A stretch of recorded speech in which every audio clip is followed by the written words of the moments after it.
देखो मोहिनी, इतनी भयानक सर्प है कि उसे ना रोकने से मेरे लिए भी संकट है। मैं तुम लोगों का शत्रु हूँ, गांव के लोगों का तो नहीं।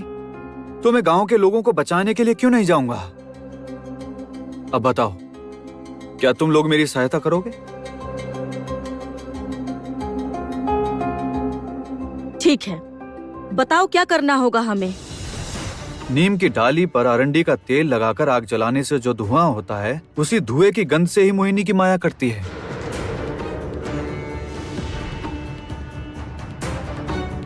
किंतु इस गांव में तो इतने धुएं की व्यवस्था के लिए तो बहुत सारी लकड़ियां और प्रचुर तेल चाहिए।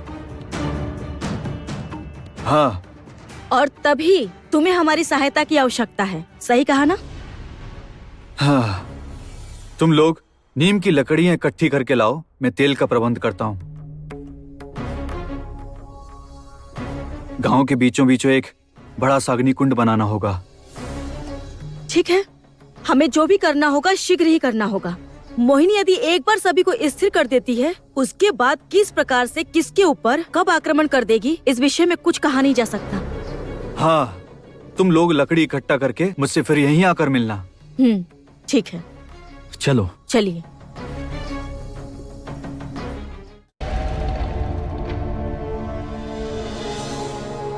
मेरी पुत्री होकर भी लक्ष्मी ऐसा मूर्ख कार्य किस प्रकार कर सकती है? मंत्री महाशय, क्या कह रही हो कामिनी? क्या हुआ है? क्या तुम मुझे कुछ बताओगी? आज के दिन लक्ष्मी कक्ष से बाहर ना निकले, मैंने उससे बार बार ये कहा था। मेरे मना करने के बाद भी वो कक्ष से बाहर क्यों निकली? और कुछ देर होती तो रानी माँ उसका वास्तविक रूप जान जाती। अरे क्या कह रही हो कामिनी तुम? मुझसे अब और नहीं हो रहा है। प्रत्येक दिन प्रति समय महाराज और रानी माँ से अपनी शक्तियों को गुप्त रख पाना मुझसे अब और नहीं होगा। मैं आपसे कह रही हूँ, हमें ना बहुत पहले ही दोनों को एक साथ समाप्त कर देना चाहिए था। नहीं नहीं नहीं नहीं नहीं, मस्तिष्क ठंडा रख के सोचो।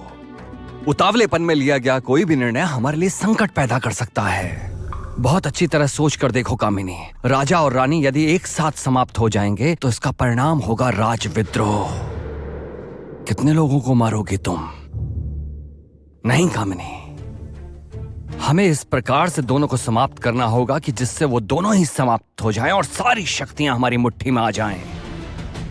और कुछ दिनों तक राजा रानी के समक्ष अपने वास्तविक परिचय को हमें गोपनीय ही रखना होगा। और प्रधान सन्यासी, उनका क्या करेंगे? उन्हें भी छोड़ देंगे?